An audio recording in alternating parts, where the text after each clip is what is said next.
Bismillahirrahmanirrahim. Assalamualaikum warahmatullahi wabarakatuh. Alhamdulillah Rabbil Alamin. Wabihi nasta'inu ala umuri dunya waddin. Wa sallallahu ala nabiyyina Muhammadin wa ala alihi wa sahbihi ajma'in. Amma ba'd. Kita panjatkan puja dan puji syukur kehadirat Allah Tabaraka wa Ta'ala. Pada kesempatan malam yang berbahagia kali ini, kita kembali diberi kekuatan, kesehatan, hidayah serta taufik dari Allah Jalla wa'ala, sehingga kita bisa kembali menghadiri pengajian rutin tafsir kita ini di Masjid Agung Darussalam Purbalingga. Kita berharap semoga Allah Tabaraka wa Ta'ala berkenan untuk melimpahkan kepada kita semuanya ilmu yang bermanfaat, sehingga bisa kita amalkan sebagai bekal untuk menghadap kepada Allah Jalla wa'ala. Amin ya Rabbal Alamin. Salat dan salam semoga senantiasa tercurahkan kepada junjungan kita Nabi besar Muhammad sallallahu alaihi wasallam, kepada para sahabatnya, keluarganya dan umatnya yang setia mengikuti tuntunannya hingga di akhir nanti. Para hadirin dan hadirat sekalian yang kami hormati, dan juga segenap pendengar radio Roja di Jakarta, di Bandung, di Lampung, dan juga para pendengar radio As-Sunnah FM di Cirebon, para pendengar radio Bas FM di Solo Tigo dan sekitarnya, dan juga segenap pemirsa Roja TV dan Yufid TV yang semoga senantiasa dirahmati oleh Allah Tabaraka wa Ta'ala. Sebelum kita memasuki materi pengajian kali ini, kita akan sedikit mengingatkan tentang sebuah amalan yang tidak sepantasnya untuk ditinggalkan oleh seorang muslim, yaitu berkenaan dengan akan datangnya hari Arafah. Berkenaan tentang akan datangnya hari Arafah yang insya Allah akan jatuh pada esok hari, tanggal 9 Dzulhijjah. Apa keistimewaan hari itu? Kata Nabi sallallahu alaihi wasallam, siyamu yaumi Arafah, berpuasa di hari Arafah. Hari Arafah tanggal berapa? 9 Dzulhijjah. Berpuasa di hari Arafah, ahtasibu 'ala Allah, aku berharap kepada Allah agar an yukaffiras sanata allati qablahu, aku berharap kepada Allah agar puasa satu hari itu bisa menghapuskan dosa satu tahun yang lampau, was sanata allati ba'dahu, dan satu tahun yang akan datang. Berarti berapa tahun?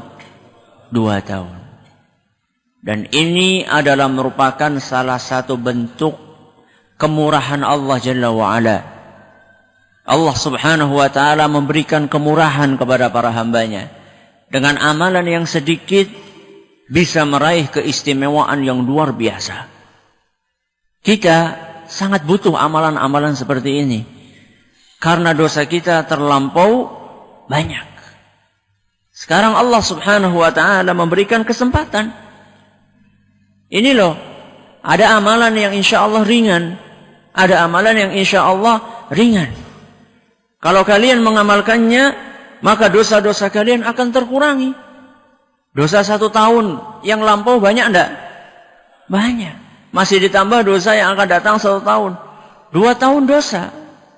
Ini banyak. Allah subhanahu wa ta'ala memberikan kesempatan kepada kita. Ayo, ini saatnya kita membersihkan dosa-dosa.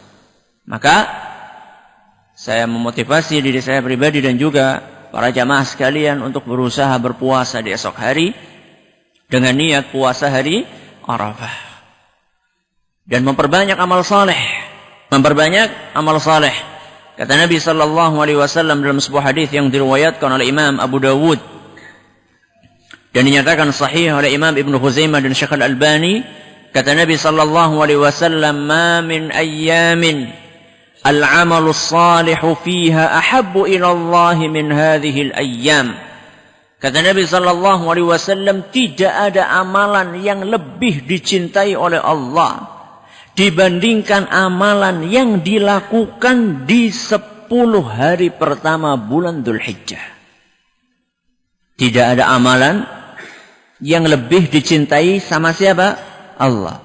Melebihi amalan yang dilakukan oleh seorang hamba di 10 hari pertama bulan Dzulhijjah. Berarti tanggal berapa? Tanggal 1 sampai 10. Masuk ke dalamnya tanggal 9. Salah seorang sahabat bertanya, "Ya Rasulullah, walal jihadu fi sabilillah?"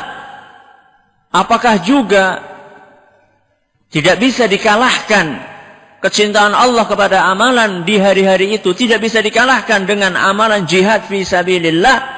Kata Nabi sallallahu alaihi wasallam, "Walal jihadu fi sabilillah." Sekalipun amalan itu jihad fi sabilillah, masih kalah dengan amalan yang dilakukan oleh seorang hamba di 10 hari pertama bulan Dzulhijjah. Illa, kata Nabi sallallahu alaihi wasallam, kecuali rajulun kharaja bi nafsihi wa malihi falam yarji' min dzalika bi syai'. Kecuali orang yang keluar dari rumahnya menuju ke medan perang dengan membawa dan berbekal nyawa serta hartanya, kemudian dia pulang tanpa membawa apapun dari keduanya. Tidak membawa nyawa, tidak membawa harta, alias mati. Itu saja yang bisa mengalahkan amalan yang dilakukan di 10 hari pertama bulan Dzulhijjah. Maka perbanyaklah amal saleh di hari-hari ini. Ya, berzikir, bertasbih, bertahmid, bertakbir. Ya. Bertakbir itu enggak cuma ketika malam Idul Adha. Loh, Mas, jeneng takbir apa sih urung badak kok? Ini termasuk amal saleh. Bertakbir, berzikir, bertasbih, bertahmid, berpuasa. Ya. Berpuasa secara khusus Nabi SAW menyebutkan dalam sebuah hadis yang diriwayatkan oleh Imam Abu Dawud dan dinyatakan sahih oleh Syekh Al-Albani, "Kana Rasulullah sallallahu alaihi wasallam yasumu 9 Dzulhijjah." Bahwasanya Nabi sallallahu alaihi wasallam berpuasa 9 hari pertama bulan Dzulhijjah. Tanggal 1 sampai tanggal berapa? 9. Puasa wingi Ramadan. Kepriwe? Nabi ngerti dan. Jadi tanggal 1 sampai tanggal 9 itu disunahkan untuk berpuasa. Selain berdasarkan hadis yang sahih tadi bahwasanya itu adalah amalan-amalan yang dicintai oleh Allah, bahkan paling dicintai oleh Allah, ditambah dengan hadis ini bahwasanya Rasul SAW berpuasa di 9 hari pertama bulan Dzulhijjah. Maka kalau misalnya yang kemarin kelewat, jangan sampai besok kelewat, tinggal 1 hari besok. Tanggal 10 tidak boleh puasa. Tanggal 10 boleh puasa tidak? Kenapa? Idul Adha. Idul Adha tidak boleh puasa. Ya. Maka jangan sampai ketinggalan besok. Insya Allah bagi yang mampu usahakan bisa berpuasa. Dan melakukan amalan-amalan lainnya yang ada tuntunannya dari Nabi SAW. Tidak usah bikin amalan-amalan yang ranggenah. Ya. Yang tidak ada tuntunannya. Misalnya sholat Arafah. Sholat Arafah itu dalilnya di... Ya, adanya puasa Arafah. Salat Arafah salat apa? Ya. Dalilnya di mana? Qur'annya surat apa, ayat berapa? Hadisnya riwayat siapa? Sahih atau enggak? Ya. Yang disunahkan oleh Nabi SAW adalah puasa. Loh, terus enggak boleh salat? Monggo salat. Salat yang sudah ada tuntunannya. Banyak enggak? Banyak. Apa? Duha, terus tahajud, terus rawatib, terus sholat sunnah mutlak, betul, sholat sunnah wudu, habis wudu, banyak sekali. Ngapain nyari amalan-amalan yang tidak jelas tuntunannya? Ini sekedar motivasi buat kita sebelum kita memasuki hari Arafah esok hari, insya Allah. Pada kesempatan kali ini kita akan melanjutkan pembahasan tentang surat Quraisy, masuk pembahasan ayat yang keberapa?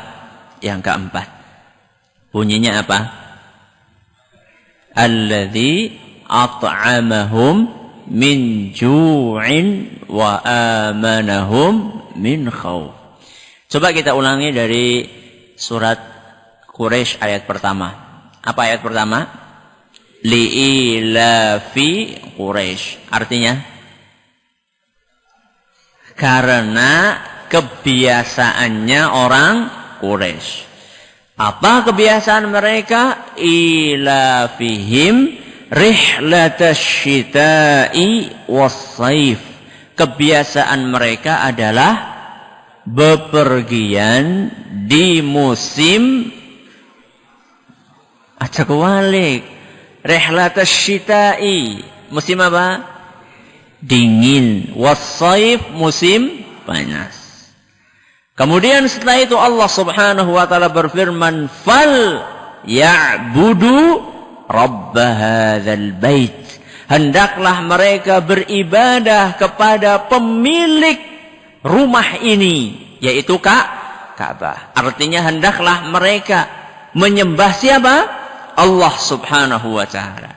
Kemudian baru masuk ayat yang keempat, alladzi at'amahum min ju'in wa amanahum min khauf. Alladzi at'amahum min ju'.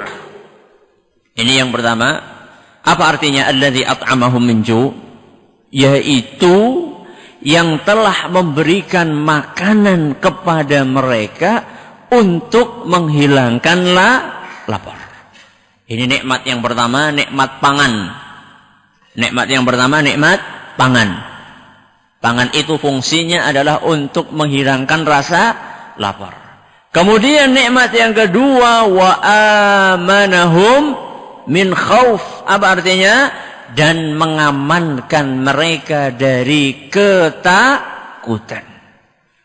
Jadi di ayat yang keempat ini, Allah Subhanahu wa taala menjelaskan bahwa perintah untuk beribadah. Di ayat yang keberapa?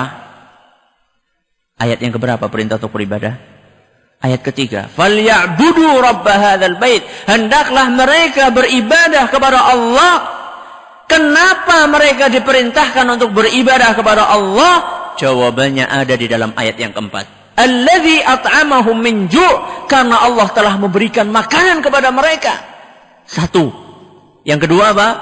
Wa amanahum min khauf. Karena Allah Subhanahu wa taala telah mengamankan mereka dari rasa takut. Jadi di sini Allah Subhanahu wa taala di dalam ayat ini, Allah Subhanahu wa taala mengaitkan perintah untuk beribadah dengan peringatan tentang nikmat yang Allah berikan. Dan banyak ayat dalam Al-Qur'an yang seperti itu. Banyak ayat dalam Al-Qur'an yang seperti itu. Jadi perintah untuk beribadah kepada Allah dikaitkan dengan nikmat yang Allah berikan kepada para hambanya. Contohnya, di dalam perintah pertama kali di dalam Al-Quran. Ada yang tahu perintah yang pertama kali muncul di dalam Al-Quran? Iqra. Di dalam mushaf Al-Quran. Iqra itu surat nomor berapa? Ya ayyuhan nasu' budu rabbakumul ladzi khalaqakum. Ini surat Al-Baqarah ayat berapa? Ayat 21. Jadi baru muncul perintah di dalam Al-Quran pertama kali adalah dalam surat apa? Al-Baqarah ayat berapa? 21. Kata Allah Subhanahu wa taala, ya ayyuhan nasu' budu rabbakum. Wahai para manusia, beribadahlah kalian kepada Rabb kalian atau kepada Allah. Kenapa? Disebutkan alladzi khalaqakum walladzina min qablikum. Karena Allah telah menciptakan kalian dan orang-orang sebelum kalian. Nikmat apa bukan? Nikmat. Ya. Kita diingatkan kenapa kita beribadah kepada Allah? Karena Allah telah memberikan nikmat. Apa nikmat yang pertama? Alladzi khalaqakum. Allah telah menciptakan kita. Cukup sampai di situ? Tidak, kata Allah dalam ayat berikutnya. Alladzi ja'ala lakumul arda firasya. Allah telah menjadikan bumi ini sebagai hamparan. Kita bisa tinggal di atas bumi. Bayar? Bayar? Masa beli rumah gratis? Tinggal di atas bumi ini gratis. Di atas bumi gratis. Apa ada pajak?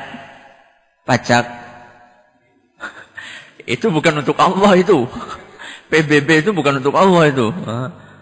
Enggak, bayar pajak sama Allah ada enggak? Enggak ada. Alladzi ja'ala lakumul arda firasya. Diingatkan oleh Allah, Allah telah menjadikan bumi ini sebagai hamparan buat kalian.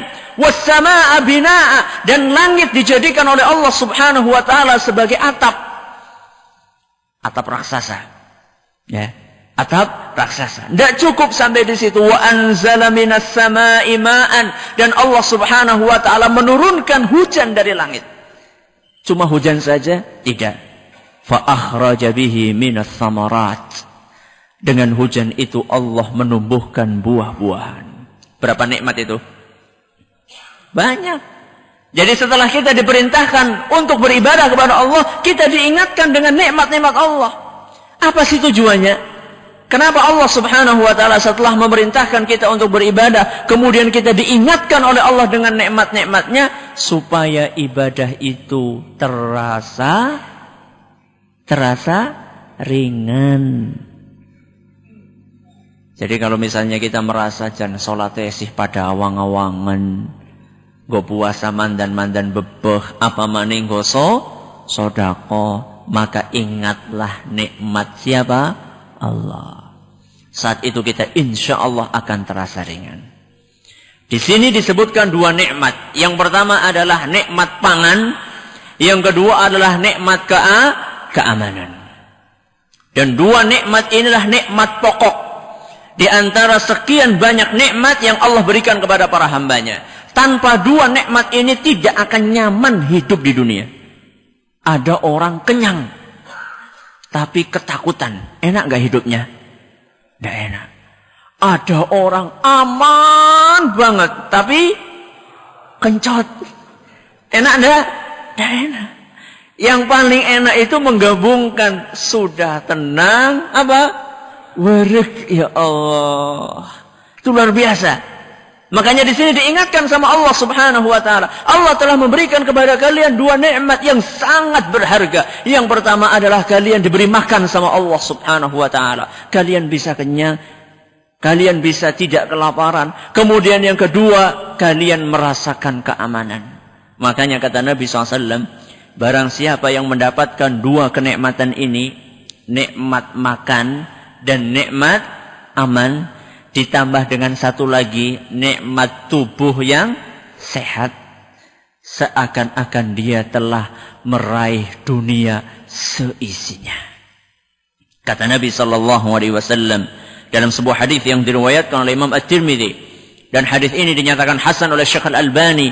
Kata Nabi SAW, man asbaha minkum aminan fi sirbihi, barang siapa yang melalui harinya dengan satu ketenangan di dalam rumahnya.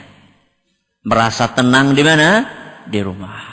Yang kedua, mu'afan fi jasadihi, awa'e sehat. Yang ketiga, indahu qutu yaumihi, dia punya makan untuk hari itu. Bukan untuk 10 tahun ke depan. Ya. Punya makan hari itu. Kata Nabi SAW, orang yang telah memiliki tiga hal ini. Yang pertama apa tadi? Kok sehat disit? Aman. Di mana? Di rumah. Aman nang jaga orang di rumah ya orang kepenak. Aman di rumah. Yang kedua, sehat badannya. Yang ketiga, punya makanan 7 keturunan untuk hari ini. Kata Nabi SAW, faka'annama hizat lahud dunya, seakan-akan orang tersebut telah mendapatkan dunia seisinya. Dunia gue sing digolet kur telu tok. Siji tentrem, loro sehat, telu bisa mangan. Itu saja yang dicari. Kalau orang sudah punya 3 ini, seakan-akan dia telah mendapatkan dunia seisinya. Ini motivasi dari Nabi kita sallallahu alaihi wasallam untuk memiliki sifat qanaah. Apa qanaah? Merasa cukup, nerimo dengan apapun yang diberikan oleh Allah Jalla wa'ala. Lihat, alladzi at'amahum min ju', yang telah memberikan makanan kepada mereka min ju'in. Apa artinya min ju'in? Untuk menghilangkan lapar. Makan itu kan untuk menghilangkan lapar, iya enggak? Iya enggak? Semua orang tahu kan, makan untuk menghilangkan lapar. Apa perlu disebutkan kata-kata lapar di sini? Perlu enggak? Semua orang tahu kan, itu kan suatu hal yang apa ya? Suatu hal yang apa? Satu hal yang ya badahi, bahasa Arabnya itu badahi, bahasa Indonesianya apa ya? Suatu hal yang lumrah, ya, lumrah yang namanya makan mesti untuk menghilangkan lapar. Terus ngapain? Ada dikatakan minju, gunanya apa disebutkan kata lapar di sini? Loh, kita semuanya sudah tahu bahwasanya makan untuk menghilangkan rasa lapar. Apa gunanya? Apakah ini hanya sekedar kata-kata yang tidak ada manfaatnya dan tidak ada faedahnya? Jawabannya tidak. Sebagaimana yang kita jelaskan kemarin, bahwasanya kata-kata, setiap kata di dalam Al-Quran itu mengandung makna. Kemarin kita jelaskan kata apa?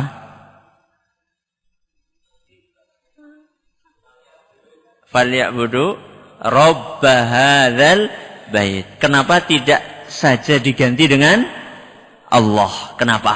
Sudah kita jelaskan kemarin. Entah masih ingat apa enggak? Ya. Sekarang kita jelaskan bahwasanya ada tambahan kata lapar. Tambahan kata lapar itu ada maksudnya. Setidak-tidaknya ada 3 maksudnya, sebagaimana disebutkan dalam tafsir Ar-Razi. Yang pertama adalah untuk menjelaskan bahwasanya ujian kelaparan itu adalah berat. Berat apa enggak? Berat. Makanya banyak orang yang mencuri gara-gara lapar. Kalau enggak berat ngapain? Nyuri. Ya. Jadi banyak orang yang melakukan kejahatan karena lapar.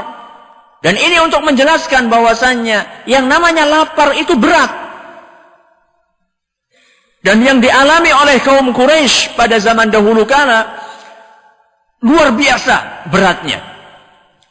Konon diceritakan bahwasanya mereka itu ketika datang musim lapar, ya, musim paceklik, sampai-sampai mereka itu memakan bangkai. Ya.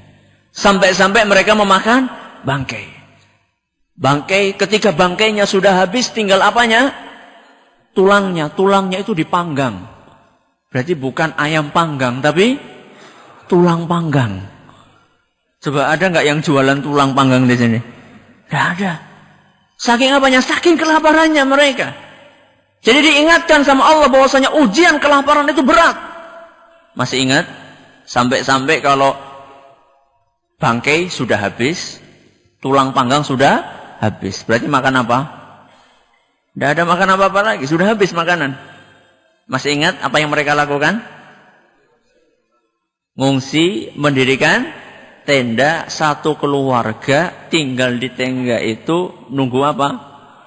Nunggu mati. Saking tidak ada yang dimakan. Ramane mati, biyunge mati, anake mati, adine mati, satu persatu. Ya.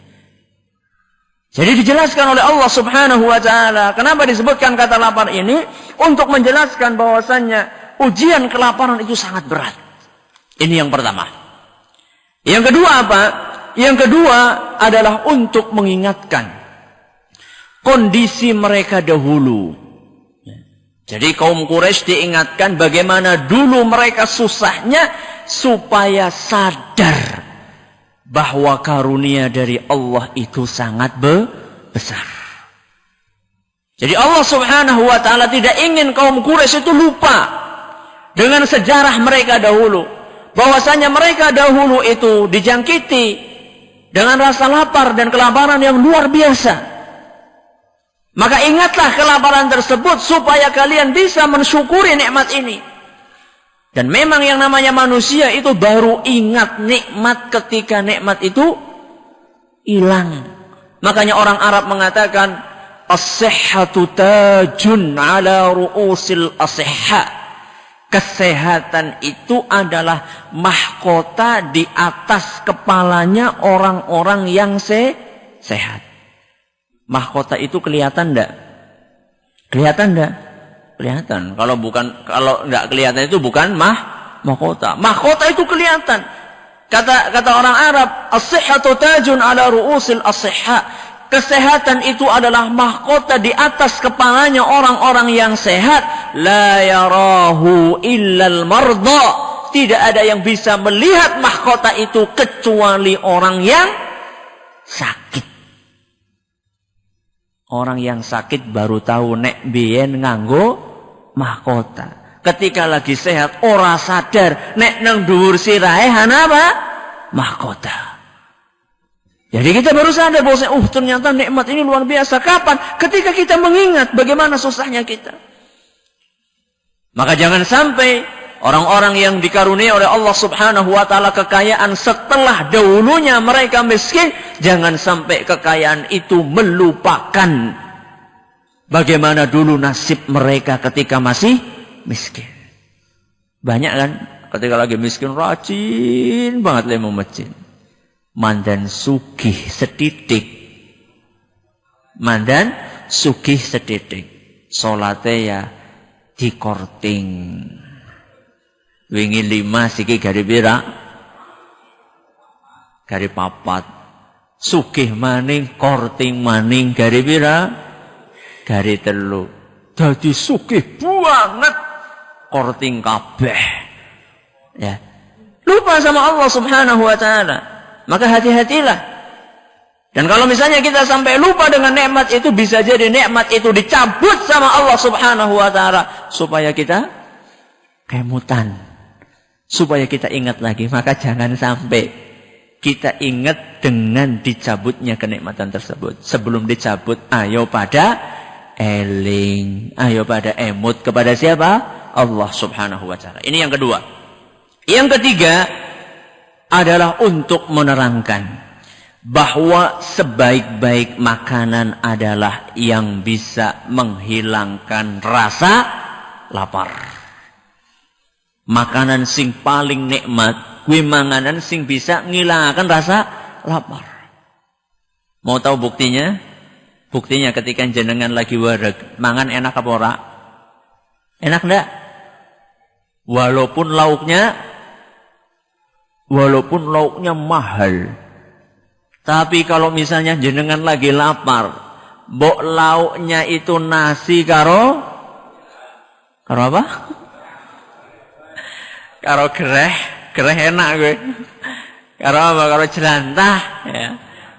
Sama uyah itu sudah masya Allah nikmatnya. Kenapa? Karena makanan yang paling nikmat adalah makanan yang menghilangkan rasa lapar. Makanya di dalam ayat ini Allah Subhanahu wa taala tidak mengatakan allazi at'amahum, Allah mengatakan allazi at'amahum min ju', yaitu yang telah memberikan makanan untuk menghilangkan rasa lapar. Dalam ayat ini Allah tidak mengatakan yaitu yang telah memberikan makanan untuk mengenyangkan mereka. Tidak. Tapi untuk menghilangkan rasa lapar. Kenapa? Karena kalau kekenyangan berlebih juga banyak buntut jeleknya. Apa? Ngantuk. Itu kerugian duniawi. Kerugian ukhrawinya malas sholat. Iya, karena keluarkan kaboten weteng. Arab masjid ada wetengnya abot banget. Karena kekenyangan. Ya. Makanya Nabi kita Muhammad sallallahu alaihi wasallam menjelaskan bihasbi ibni Adam ukulatun yuqimna sulbahu. Anak Adam, manusia, ketika makan itu cukup baginya beberapa suap yang bisa untuk meluruskan tulang punggungnya. Itu cara gayanya orang beriman makan itu seperti itu. Jadi makan hanya sekedar untuk meluruskan punggungnya, bukan untuk membuncitkan perutnya. Bukan. Nabi mengatakan untuk apa? Meluruskan. Supaya dia bisa berjalan, bisa berdiri, bisa sholat. Wah Ustaz, nek pengen wareg kepriwe Ustaz? Tidak apa-apa. Tapi jangan berlebihan. Tidak berlebihan itu bagaimana? Kata Nabi SAW, fa in kana la mahalata. Kata Nabi SAW, seandainya memang harus lebih dari itu, lebih dari beberapa suap. Seandainya memang ingin lebih dari beberapa suap. Beberapa suap ini kan macam-macam. 10 suap, 20 suap, 30 suap ya. Kalau memang harus lebih, kata Nabi SAW, fathuluthun li ta'amihi, sepertiga untuk makanan, wa thuluthun li syarabihi, sepertiga untuk minuman, wa thuluthun li nafasihi, dan sepertiga untuk nafasnya. Hadis riwayat Tirmidzi dan dinyatakan hasan sahih oleh beliau. Jadi sebaik-baik makanan itu yang menghilangkan rasa lapar. Jadi kita sudah hilang rasa laparnya kalau sepertiga buat makanan, sepertiga buat minuman, sepertiga buat nafas. Sudah cukup itu. Ya. Jadi jangan sampai sepertiga gulai, sepertiga seroto, sepertiga bakso. Kapan Arab ambekan? Maka jangan berlebihan. Biasanya orang berlebihan itu ketika buka puasa. Ketika buka puasa, apa baik disantap. Ya, jangan. Nah, puasa itu melatih kita untuk menahan nafsu, bukan untuk merawat nafsu. Nah, kalau orang ketika buka puasa bleb, itu namanya dia belum sukses dalam berpuasa. Puasa itu untuk melatih mengekang nafsu, bukan untuk melepaskan nafsu sekuat-kuatnya, bukan. Ya. Ini kenapa disebutkan kata lapar. Sudah, kita masuk ke potongan yang kedua. Yang pertama, alladzi at'amahum min ju'in. Kemudian wa amanahum min khauf. Dan mengamankan mereka, siapa mereka? Orang-orang Quraisy min khauf, dari ketakutan. Orang Quraisy pernah mengalami ketakutan? Pernah enggak? Pernah. Apa ketakutan yang dialami oleh orang-orang Quraisy? Banyak. Di antara ketakutan yang dialami oleh orang-orang Quraisy, yang pertama adalah ketakutan dari gangguan dan kekerasan di saat bepergian untuk berniaga. Masih ingat orang-orang Arab dahulu itu mereka sangat gemar untuk berperang, merampok dan seterusnya. Ini menakutkan apa enggak? Menakutkan. Mengganggu enggak? Mengganggu. Nah, orang-orang Quraisy termasuk orang-orang yang mengalami gangguan tersebut sebelum mereka tinggal di mana? Di Mekah. Ketika mereka tinggal di Mekah, mereka mendapatkan karunia keamanan karena orang-orang menghormati penghuni kota Mekah. Sehingga kita jelaskan kemarin bahwasanya orang-orang Quraisy ketika melakukan rihlatas syita'i was-sayf, ketika mereka melakukan perjalanan di musim dingin dan musim panas, kemanapun juga tidak ada yang mengusik. Jadi diingatkan sama Allah Subhanahu wa ta'ala, dulu kalian merasa ketakutan. Ketika kalian bepergian, kalian dirampok, kalian diganggu, kalian dirampas hartanya, bahkan sampai dibunuh. Kemudian Allah Subhanahu wa ta'ala amanahum. Allah Subhanahu wa ta'ala memberikan keamanan kepada mereka. Setelah sebelumnya mereka merasa takut. Ini yang pertama. Yang kedua adalah ketakutan dari serangan Raja Abrahah beserta pasukan gajahnya. Mereka ketakutan.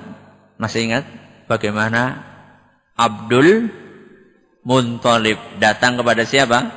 Raja Abrahah untuk minta onta. Berapa? 200 onta. untuk minta onta, bukan untuk minta supaya Ka'bah tidak jadi diserang. Sampai terheran-heran Raja Abraha. Terus dikatakan bahwasannya, kata Abdul Muttalib, saya itu adalah pemilik onta. Sedangkan Ka'bah itu ada yang memilikinya. Siapa? Allah subhanahu wa ta'ala, dan dia yang akan menjaganya.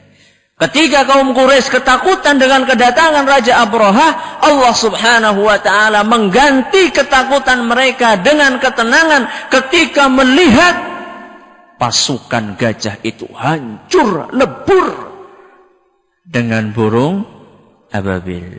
Yang ini insyaallah akan kita bahas pada tafsir surat Al-Fil pada pertemuan yang akan datang insyaallah. Ini ketakutan yang keberapa? Ketakutan yang kedua. Ketakutan yang ketiga adalah ketakutan dan ketidaktentraman batin akibat kekufuran dan kesyirikan. Orang-orang Quraisy dulu adalah musyrik tulen. Ya. Sampai kita sebutkan kemarin bahwasannya orang-orang Quraisy itu mereka memiliki berapa berhala? 360 berhala di sekeliling Ka'bah. Masih ditambah berhala di sebelum rumah. Di masing-masing kabilah. Setiap kabilah punya berhala sendiri. Masih ditambah dengan berhala di setiap rumah. Masih ditambah dengan, kok lupa ini? Berhala kapan? Berhala ketika mereka bepergian. Ketika mereka bepergian, nemu suatu tempat, langsung yang pertama dicari adalah batu ajaib. Nah, kayak siapa ya? Sing luru jimat saben mengendi-endi. Ya. Maka hati-hati, jangan sampai kita menyerupai orang-orang musyrikin. Orang-orang musyrikin Quraisy mereka mendapatkan ketakutan dan ketidaktentraman batin karena kekufuran dan kesyirikan. Kemudian Allah subhanahu wa ta'ala ganti ketidaktentraman mereka dengan ketenangan setelah mereka memeluk agama Islam. Jadi supaya diketahui, kalau kita ingin mendapatkan ketenangan dan ketentraman batin, maka berislamlah dan bertauhidlah. Karena kesyirikan dan kekufuran akan mendatangkan ketakutan. Kata Allah subhanahu wa ta'ala dalam Al-Quran, Surat Ali Imran ayat 151. Surat Ali Imran, surat nomor berapa? Nomor 3. Surat Ali Imran ayat 151. Kata Allah subhanahu wa ta'ala, Sanulqi fi qulubil ladzina kafarur ru'ba. Sesungguhnya kami akan masukkan rasa takut yang sangat di dalam hatinya orang-orang kafir. Ini ancaman dari Allah subhanahu wa ta'ala. Orang-orang yang kafir mereka akan selalu merasa ketakutan.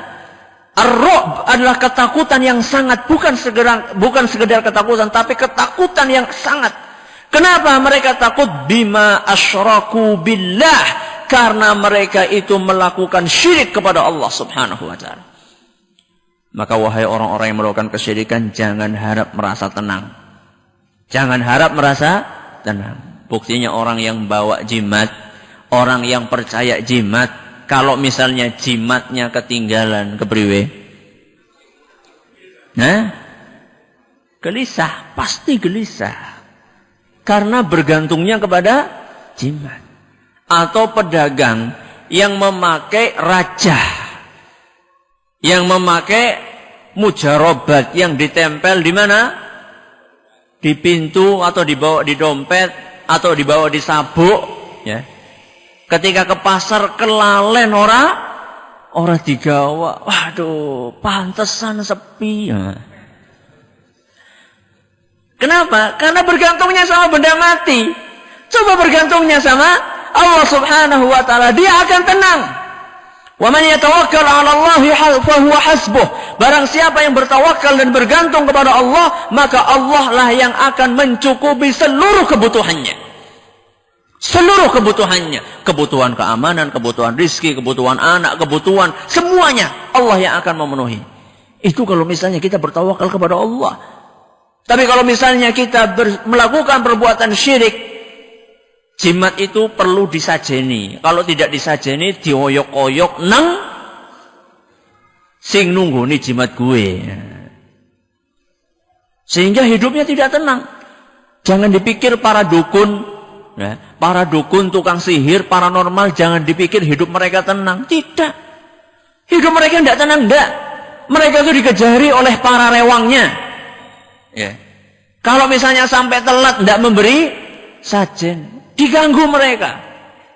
Banyak para dukun yang kemudian akhirnya meregang nyawanya karena disiksa oleh jin yang dulunya menjadi pembantu dia, tapi karena dia sudah tidak bisa memberi makan kepada jin tersebut, akhirnya dia disiksa sama jinnya sendiri.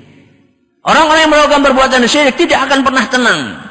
Makanya di sini diingatkan bahwasanya kaum Quraisy dulu ketika mereka melakukan perbuatan syirik, ketika mereka melakukan kekufuran, mereka tidak tenang. Mereka merasa takut, mereka tidak tentram. Kemudian setelah mereka memeluk agama Islam, baru kemudian mereka merasa tentram, aman. Dua nikmat. Yang pertama, alladzi at'amahum min ju'. Apa? Nikmat apa? Pangan. Yang kedua, nikmat keamanan. Ya, nikmat pangan dan nikmat keamanan. Kata para ahli tafsir, banyak ahli tafsir mengatakan bahwasanya dua nikmat ini diberikan oleh Allah Subhanahu wa taala kepada kaum Quraisy itu tidak lepas dari doanya Nabi Ibrahim alaihissalam. Nabi Ibrahim itu pernah berdoa kepada Allah Subhanahu wa taala. Sebagaimana Allah sebutkan dalam Al-Qur'an surat Al-Baqarah ayat 126. Dalam surat Al-Baqarah ayat 126, Nabi Ibrahim alaihissalam pernah berdoa, wa idh qala Ibrahim, ingatlah ketika Ibrahim berkata dan berdoa, Rabbi ij'al hadza baladan amina, wahai Rabbi jadikanlah negeri ini. Negeri ini maksudnya Mekah, baladan amina, negeri yang aman. Baladan aminan warzuq ahlahu minas thamarat, dan karuniakanlah kepada penduduknya buah-buahan. Dua nikmat ini. Jadi berkat doanya siapa? Nabi Ibrahim. Berarti wiswe banget Nabi Ibrahim ya. Sampai sekarang kita masih merasakan buah dari doanya Nabi Ibrahim. Itulah ampuhnya doa Nabi. Ampuhnya doa Nabi. Makanya sebagian ulama mengatakan bahwasanya ini menunjukkan bahwa doanya para Nabi itu mustajab. Karena mereka adalah orang-orang yang saleh, yang dekat sama Allah Subhanahu wa taala. Maka hati-hatilah dari doanya orang yang saleh. Jangan sampai menyakiti orang-orang yang saleh. Bukan berarti orang yang tidak saleh boleh disakiti ya. Enggak, tapi lebih hati-hati menyakiti orang yang saleh ya. Mengejek mereka, memfitnah mereka, hati-hati ya. Hati-hati. Nah, kalau orang Jawa mengatakan bok apa? Bok kualat ya. Kalau kita katakan bok didoakan jelek sama orang soleh tersebut, kemudian Anda disiksa sama Allah Subhanahu wa taala. Ya, maka berhati-hatilah. Ini kata sebagian ulama tafsir kaitannya dengan doanya Nabi siapa? Ibrahim alaihissalam dalam Al-Qur'an surat Al-Baqarah ayat 126. Sampai di sini pengajian tafsir kita kaitannya dengan tafsir surat Quraisy, dan insyaallah pada pertemuan yang akan datang kita akan memasuki tafsir surat yang baru, yaitu surat Al-Fil. Wallahu ta'ala a'la wa alam. Subhanakallahumma bihamdik, asyhadu an la ilaha illa anta, astaghfiruka wa atubu ilaik. Assalamualaikum warahmatullahi wabarakatuh.